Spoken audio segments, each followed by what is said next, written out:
نحمده ونصلي على رسوله الكريم اما بعد فاعوذ بالله من الشيطان الرجيم بسم الله الرحمن الرحيم وانفقوا مما رزقناكم من قبل ان يأتي احدكم الموت فيقول رب لولا اخرتني الى اجل قريب فاصدق واكن من الصالحين۔ ناظرین کرام، محترم بزرگوں اور عزیز نوجوان ساتھیوں، پیاری ماں اور بہنوں، آج حضرت عثمان ابن عفان رضی اللہ عنہ کی شہادت کا دن ہے۔ آج کے دن یعنی 18 ذی الحجہ کو حضرت عثمان ابن عفان رضی اللہ عنہ کی شہادت ہوئی ہے۔ اگر ہم تاریخ کے اوراق میں حضرت عثمان ابن عفان رضی اللہ عنہ کی شہادت کی تاریخ کو پڑھیں تو کوئی بھی آدمی ایسا نہیں ہے کہ اس تاریخ کو پڑھ کر کے یا اس کو سن کر کے اپنی آنکھوں سے آنسو نہ بہائے۔ ایک شخص تھا جس کا نام عبداللہ ابن سبا تھا۔ اس نے حضرت عثمان ابن عفان رضی اللہ عنہ کی خلافت کے خلاف مصر میں ایک پروپیگنڈا شروع کیا تھا۔ یہ ٹھگنے قد کا تھا اور نسلاً یہودی تھا، اور ایک آنکھ سے تھوڑا کاڑا تھا، یعنی مرزا غلام احمد قادیانی کی طرح تھا۔ اس نے سب سے پہلا عبداللہ ابن سبا نے سب سے پہلے نعرہ بلند کیا تھا، اور یہ نعرہ لگایا تھا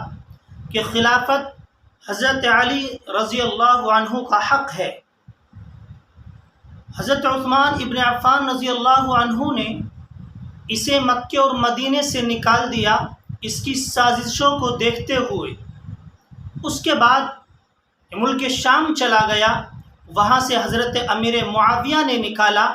اس کے ساتھ 10 آدمی تھے، لیکن اس نے اپنی محنت کو جاری رکھا،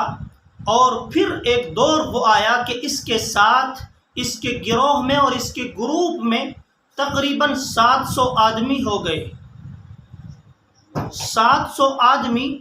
انہوں نے حضرت عثمان ابن عفان رضی اللہ عنہ کی خلافت کے خلاف ایک پروپیگنڈا شروع کر دیا تھا۔ اس کے بعد ان 700 آدمیوں نے ایک میٹنگ کی اور یہ فیصلہ کیا کہ حضرت عثمان ابن عفان رضی اللہ عنہ کو کب شہید کیا جائے۔ انہوں نے اس میٹنگ میں یہ فیصلہ لیا کہ حج کے مہینے میں ہم حضرت عثمان ابن عفان رضی اللہ عنہ کو شہید کریں گے۔ چنانچہ یہ لوگ ذی قعدہ کے پہلے ہفتے میں مدینے میں آ گئے، اور نعوذ باللہ ان لوگوں نے طرح طرح کی باتیں شروع کر دی اور کہا کہ حضرت عثمان ابن عفان رضی اللہ عنہ وعدہ خلاف ہے، اقربا پرور ہے، جبکہ نہ حضرت عثمان ابن عفان رضی اللہ عنہ وعدہ خلاف تھے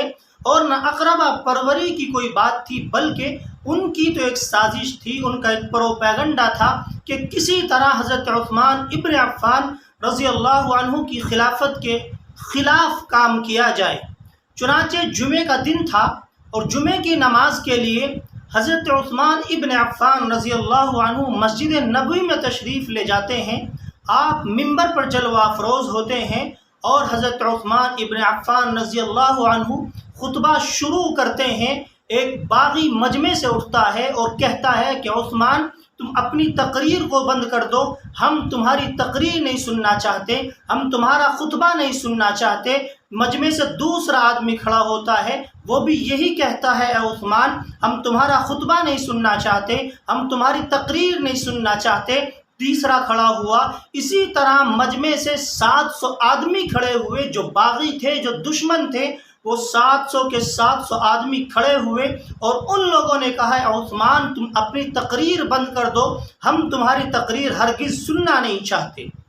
حافظ عماد الدین ابن کثیر نے لکھا ہے کہ حضرت عثمان ابن عفان رضی اللہ عنہ کو اس سازش کا پہلے ہی پتہ تھا۔ آپ نے خطبہ جاری رکھا، آپ خطبہ پڑھتے رہے۔ وہ 700 کے 700 آدمی جو باغی تھے، جو دشمن تھے، ان لوگوں نے زمین سے پتھر اٹھائے اور حضرت عثمان ابن عفان رضی اللہ عنہ کے چہرے پر پتھر مارے۔ حضرت عثمان کا چہرہ لہو لہان ہو گیا۔ اس 82 سال کے بوڑھے کا کوئی قصور نہیں ہے، صرف ان لوگوں کی یہ فرمائش تھی اور ان لوگوں کا یہ کہنا تھا کہ عثمان تم خلافت چھوڑ دو اور خلافت سے استعفیٰ دے دو۔ حضرت عثمان ابن عفان رضی اللہ عنہ نے خلافت نہیں چھوڑی اور حضرت عثمان ابن عفان رضی اللہ عنہ خطبہ پڑھتے رہے، اور جب آپ پر پتھر برسائے گئے تو آپ لہو لہان ہو گئے، بے ہوش ہو گئے۔ وہ باغی آگے بڑھتے ہیں، ایک عصا تھا، ایک لاٹھی تھی کہ جس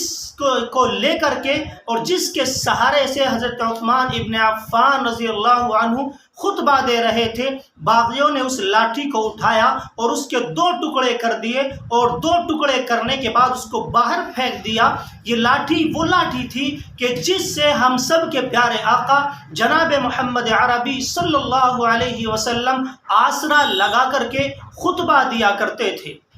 حضرت عثمان ابن عفان رضی اللہ عنہ بے ہوش ہیں۔ حضرت علی آگے بڑھتے ہیں اور آگے بڑھ کر کے حضرت عثمان ابن عفان کو اٹھاتے ہیں اور اٹھا کر کے گھر لے جاتے ہیں۔ حضرت عثمان ابن عفان رضی اللہ عنہ کو جب ہوش آتا ہے تو فوراً حضرت عثمان ابن عفان رضی اللہ تعالی عنہ کہتے ہیں، اے علی مدینے والوں کا کیا حال ہے؟ حضرت علی نے کہا کہ آپ مدینے والوں کا حال پوچھ رہے ہیں اور لوگ تمہارا حال پوچھنے آ رہے ہیں۔ حضرت عثمان ابن عفان رضی اللہ تعالی عنہ نے کہا، اے علی تم میری بات چھوڑو، مدینے والوں کا حال بتاؤ، اس لیے کہ اگر میں اسی طرح اس دنیا سے چلا گیا میں آقا مدنی صلی اللہ علیہ وسلم کو کیا جواب دوں گا، اس لیے کہ مدینہ میرا نہیں بلکہ رسول اللہ صلی اللہ علیہ وسلم کا شہر ہے۔ 1-2 دن گزر گئے، باغیوں نے اعلان کر دیا کہ حضرت عثمان ابن عفان رضی اللہ عنہ مسجد نبوی میں نہیں آ سکتے، نماز نہیں پڑھ سکتے اور مسجد نبوی میں آ کر کے جمعے کا خطبہ نہیں دے سکتے ہیں۔ چنانچہ باغیوں نے، دشمنوں نے چاروں طرف سے گھر کو گھیر رکھا ہے اور گھر کا محاصرہ کر رکھا ہے کہ کوئی بھی حضرت عثمان ابن عفان رضی اللہ عنہ کے گھر نہ جائے۔ حضرت عثمان ابن عفان رضی اللہ عنہ کے پاس حضرت علی رضی اللہ عنہ گئے، حضرت مغیرہ بن شعبہ رضی اللہ عنہ گئے اور جا کر کے حضرت علی رضی اللہ عنہ نے اجازت، اور ان دونوں صحابیوں نے اجازت مانگی کہ اگر آپ اجازت دیں، اے امیر المؤمنین اگر آپ اجازت دیں تو ہم ان باغیوں کا مقابلہ کریں، ان دشمنوں کا مقابلہ کریں۔ لیکن حضرت علی رضی اللہ عنہ سے حضرت عثمان ابن عفان رضی اللہ عنہ نے کہا، اے عثمان کیا تم مجھ سے زیادہ محبت کرتے ہو یا باغیوں کے حملے سے تمہیں زیادہ دشمنی ہے؟ حضرت علی رضی اللہ عنہ نے حضرت عثمان ابن عفان رضی اللہ عنہ سے کہا، اے امیر المؤمنین آپ سے مجھے آپ سے زیادہ محبت ہے۔ حضرت عثمان نے کہا، اے علی اگر آپ کو مجھ سے زیادہ محبت ہے تو میں جیسا کہہ رہا ہوں ویسا کرو، زیادہ سے زیادہ کیا ہوگا، میں اس حملے میں شہید ہو جاؤں گا، لیکن میں ایسا خلیفہ ہرگز بننا نہیں چاہتا کہ جس کی خلافت میں مدینے کے اندر مسلمانوں کا خون بہایا جائے۔ حضرت مغیرہ بن شعبہ رضی اللہ عنہ نے کہا، اے امیر المؤمنین صحیح ہے کہ آپ ہمیں اجازت نہ دیں، لیکن اتنی بات تو مانیں، اتنی اجازت تو دیں کہ ہم آپ کو یہاں سے نکال لیں اور یہاں سے نکال کر کے آپ کو ملک شام امیر معاویہ کے پاس بھیج دیں۔ لیکن حضرت عثمان ابن عفان رضی اللہ عنہ نے جواب دیا، اے حضرت علی، اے حضرت مغیرہ بن شعبہ سن لو، اگر میں مروں گا تو محمد صلی اللہ علیہ وسلم کی گلیوں میں مروں گا، اگر میں مروں گا تو مدینے کی گلیوں میں مروں گا، اور اگر میں مروں گا تو رسول اللہ صلی اللہ علیہ وسلم کے پڑوس میں مروں گا۔ میرے بھائیوں، کیا عجیب منظر ہوگا۔ حضرت عثمان رضی اللہ عنہ کا چہرہ لہو لہان ہے،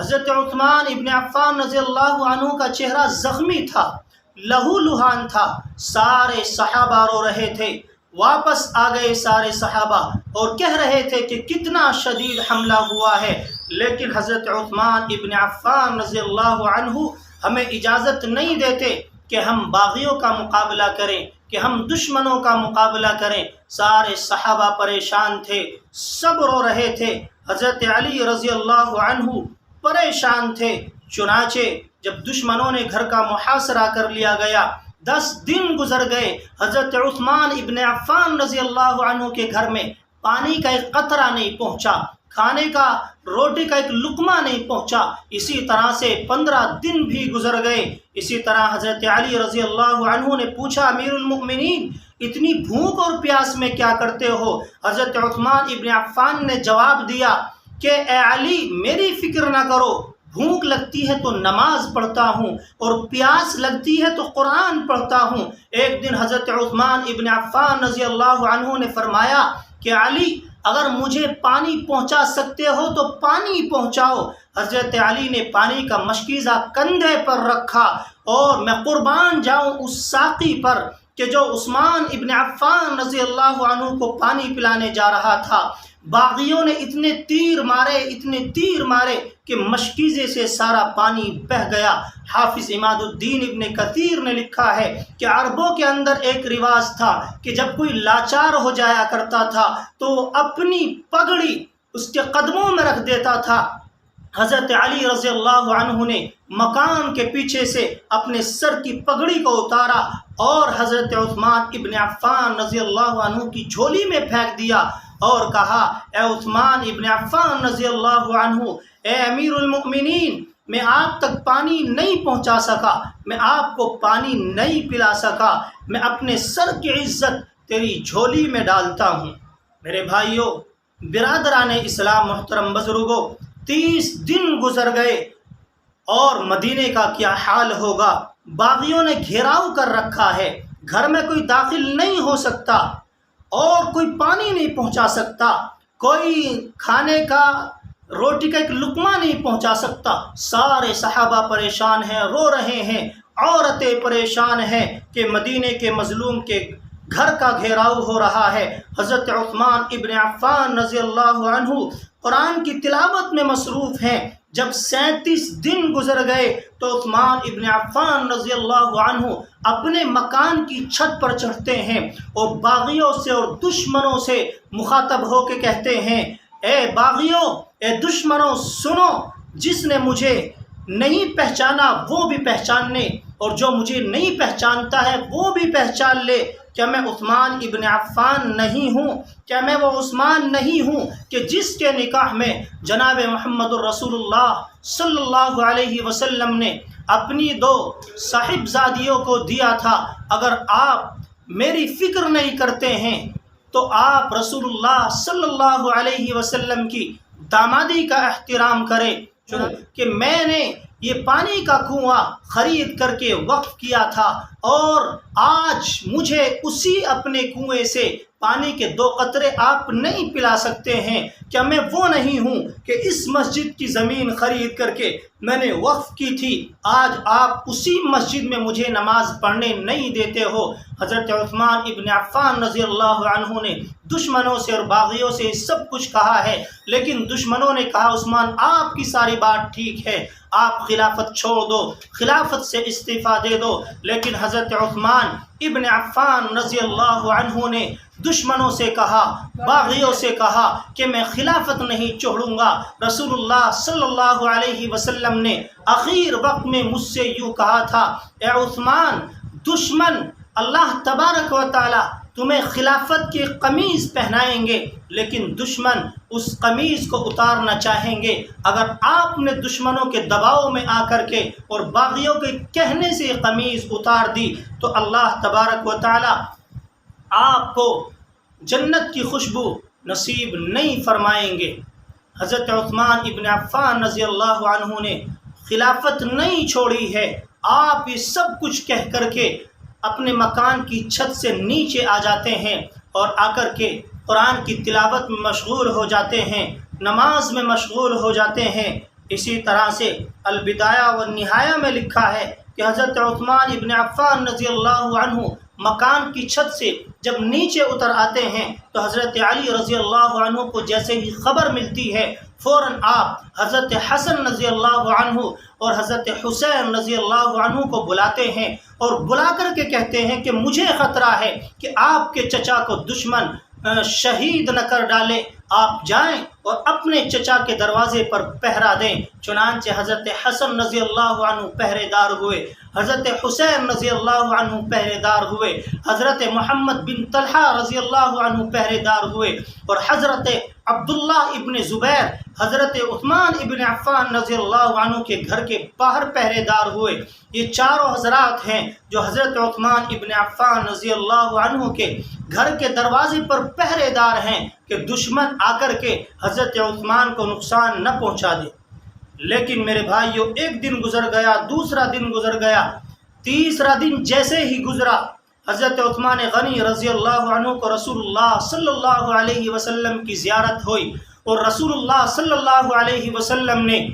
حضرت عثمان ابن عفان سے کہا، اے عثمان، تم نے 40 دن سے جو روزہ رکھا ہوا ہے، آج حوض کوثر پر اس کی افطاری کا انتظام ہو چکا ہے۔ چنانچہ حضرت عثمان ابن عفان رضی اللہ عنہ اٹھتے ہیں اور حضرت نائلہ رضی اللہ عنہا سے کہتے ہیں، نائلہ مجھے پائجامہ دیجئے، میں پائجامہ پہنوں گا، میری شہادت کا وقت قریب آ چکا ہے۔ حضرت نائلہ رضی اللہ عنہا پریشان ہو جاتی ہیں اور رونے لگتی ہیں اور کہتی ہیں کہ دشمن آپ کا کچھ نہیں بگاڑ سکتا ہے۔ لیکن حضرت عثمان ابن عفان رضی اللہ عنہ نے حضرت نائلہ سے کہا، نائلہ مجھے رسول اللہ صلی اللہ علیہ وسلم نے خواب میں بشارت دی ہے، میری شہادت کا وقت قریب آ چکا ہے، رسول اللہ نے مجھے حوض کوثر پر دعوت دی ہے۔ چنانچہ حضرت عثمان ابن عفان رضی اللہ تعالی عنہ اٹھتے ہیں، وضو کرتے ہیں، تہجد کی نماز پڑھتے ہیں، اس کے بعد تلاوت میں مشغول ہو جاتے ہیں، پھر صبح کی نماز پڑھتے ہیں، اور پھر اس کے بعد آپ روزے کی نیت کر لیتے ہیں، جمعے کا دن ہے۔ لیکن حضرت عثمان ابن عفان رضی اللہ تعالی عنہ پر میں قربان جاؤں ان کی شہادت پر کہ دشمن حضرت عثمان ابن عفان رضی اللہ عنہ کے گھر کے دروازے پر آ جاتے ہیں، اندر داخل ہونا چاہتے ہیں، لیکن حضرت حسن اور حسین اور حضرت محمد ابن طلحہ اور حضرت عبداللہ ابن زبیر، یہ چاروں حضرات مزاحمت کرتے ہیں، دشمن اور باغی واپس ہٹتے ہیں اور پھر مکان کی دیوار سے پھلانگ کر کے اندر داخل ہو جاتے ہیں، اور حضرت عثمان ابن عفان رضی اللہ تعالی عنہ کی ایک باغی داڑھی پکڑ لیتا ہے۔ حضرت عثمان جیسے ہی اس کی طرف دیکھتے ہیں، فوراً وہ آپ کی داڑھی کو چھوڑ دیتا ہے۔ پھر ایک اور باغی آگے بڑھتا ہے، وہ ایک لوہے کی لٹ اٹھاتا ہے اور حضرت عثمان ابن عفان کے سر پر مار دیتا ہے، جس کی وجہ سے خون کے فوارے شروع ہو جاتے ہیں، اور خون کا سب سے پہلا قطرہ قرآن کریم کی اس آیت پر گرتا ہے، فَسَيَكْفِيكَهُمُ اللَّهُ وَهُوَ السَّمِيعُ الْعَلِيمُ۔ اسی طرح سے جب خون کے فوارے شروع ہو گئے ہیں، حضرت نائلہ رضی اللہ تعالی عنہا وہیں پر موجود ہیں، ایک باغی اور آگے بڑھتا ہے، اور آگے بڑھ کر کے حضرت عثمان ابن عفان رضی اللہ تعالی عنہ کے سینے میں ایک خنجر پیوست کرنا چاہتا ہے، لیکن حضرت نائلہ رضی اللہ تعالی عنہا ہاتھ آگے آ کر کے ہاتھ سے روکنا چاہتی ہیں، آپ کی انگلیاں کٹ کر کے نیچے گر جاتی ہیں۔ حضرت عثمان ابن عفان رضی اللہ تعالی عنہ کو جیسے ہی دفعتاً ہوش آتا ہے، فوراً حضرت عثمان ابن عفان کہتے ہیں، اے اللہ، میرے مولا، میرے حرم پر حملہ ہو چکا ہے، تو اس کے ہاتھوں کو توڑ دے، تو اسے جہنم واصل کر دے۔ آپ یہ بد دعا دیتے ہیں، اس کے بعد کلمہ شہادت پڑھتے ہیں اور جان جانے جانا کے سپرد کر دیتے ہیں۔ حضرت نائلہ رضی اللہ تعالی عنہ پریشان ہیں، اور دشمنوں نے حضرت عثمان ابن عفان کی لاش کو اٹھا کر کے باہر کوڑی پر گھر میں ایک کوڑے کرکٹ پر ڈال دیا ہے۔ 2-3 دن گزر جاتے ہیں، حضرت عثمان ابن عفان کی لاش بے گور و کفن پڑی ہوئی ہے، کوئی کفن دینے والا نہیں ہے۔ حضرت نائلہ رضی اللہ تعالی عنہ بیان فرماتی ہیں کہ میری پریشانی کی انتہا نہ رہی کہ ایک آدمی دروازے کو توڑتا ہے اور دروازہ توڑ کر کے اندر داخل ہوتا ہے۔ میں دیکھتی ہوں کہ حضرت عثمان ابن عفان رضی اللہ تعالی عنہ کی لاش کو جب دشمنوں نے کوڑی پر ڈال دیا تھا تو میں نے سارے گھر میں کوئی کپڑا تلاش کیا کہ حضرت عثمان ابن عفان و امیر المؤمنین کے چہرے کو ڈھک دوں، لیکن مجھے کوئی کپڑا نہ ملا، اس لیے کہ دشمنوں نے گھر کے سارے سامان کو آگ لگا دی تھی۔ میں نے اپنے سر سے دوپٹے کو اتارا اور امیر المؤمنین کے چہرے کو ڈھک دیا۔ میری پریشانی کی انتہا نہ رہی کہ ایک آدمی نے دروازہ توڑا، وہ گھر کے اندر داخل ہوا اور حضرت عثمان ابن عفان کے چہرے سے اس کپڑے کو، اس دوپٹے کو ہٹایا اور اتنی زور سے ایک تماچا مارا کہ میری جان نکلنے کو تھی۔ میں اتنی پریشان ہو گئی تھی میرے بھائیوں برادران اسلام کہ اگر کسی عورت کا خاوند فوت ہو جائیں، رشتہ دار آتے ہیں، ماں باپ آتے ہیں اور کہتے ہیں کہ ہم تیرے ساتھ ہیں، اس کے سر پر ہاتھ رکھتے ہیں اور اس کو دلاسا دیتے ہیں، لیکن 3 دن گزر گئے، حضرت عثمان ابن عفان رضی اللہ تعالی عنہ کی لاش پڑی ہوئی ہے اور حضرت نائلہ کو کوئی سہارا دینے والا نہیں تھا، کوئی آسرا دینے والا نہیں تھا، مکے کی گلیوں سے کوئی وہاں آنے کے لیے تیار نہیں تھا۔ صحابہ گھروں میں رو رہے تھے، صحابیہ گھروں میں رو رہی تھی۔ اس دن مسجد نبوی میں جمعے کی اذان بھی نہیں ہوئی ہے، چنانچہ جب دشمن حضرت عثمان ابن عفان رضی اللہ تعالی عنہ کی لاش کو اٹھانے نہیں دے رہے تھے، کفن دینے نہیں دے رہے تھے، تو جناب محمد الرسول اللہ صلی اللہ علیہ وسلم کی بیوی جن کا نام حضرت ام حبیبہ ہے، حضرت ام حبیبہ باہر آتی ہیں اور دشمنوں سے اور باغیوں سے کہتی ہیں، باغیوں اگر آج تم نے حضرت عثمان ابن عفان رضی اللہ تعالی عنہ کی لاش کو کفن نہ دینے دیا تو میں اپنا دوپٹہ اتار کر کے مسجد نبوی کی سیڑھیوں پر آ جاؤں گی۔ اور اس بات کو سن کر کے حضرت ام حبیبہ رضی اللہ تعالی عنہا کی اس بات کو سن کر کے باغی پریشان ہو گئے، دشمن پریشان ہو گئے اور کہا کہ اگر رسول اللہ صلی اللہ علیہ وسلم کی بیوی نے ایسا کر دیا، اپنے سر کے دوپٹے کو اتار کر مسجد نبوی کی سیڑھیوں پر آ گئیں تو کہیں آسمانوں سے پتھروں کی بارش نہ ہو جائے، کہیں زمین پھٹ نہ جائے۔ چنانچہ دشمنوں نے، باغیوں نے اجازت دی اور کہا کہ آپ کو ہم اجازت دیتے ہیں لیکن جنازے میں صرف 4 آدمی شریک ہو سکتے ہیں۔ تو برادران اسلام، محترم بزرگوں، پیاری ماں اور بہنوں، یہ ہے حضرت عثمان ابن عفان رضی اللہ تعالی عنہ کی ظالمانہ شہادت۔ اتنی دردناک آپ کی تاریخ ہے، شاید اتنا ظلم کسی دنیا میں کسی انسان پر نہ ہوا ہو، یہ آپ کی شہادت ہے۔ آج 18 ذی الحجہ ہے، آج حضرت عثمان ابن عفان رضی اللہ تعالی عنہ کا یوم شہادت ہے۔ دعا کریں کہ اللہ تبارک و تعالی ہم سب کو صحابہ کرام کی تاریخ کو پڑھنے کی اللہ تبارک و تعالی توفیق مرحمت فرمائے اور حضرت عثمان ابن عفان رضی اللہ تعالی عنہ کی قبر کو نور سے منور فرمائے۔ وما علینا الا البلاغ۔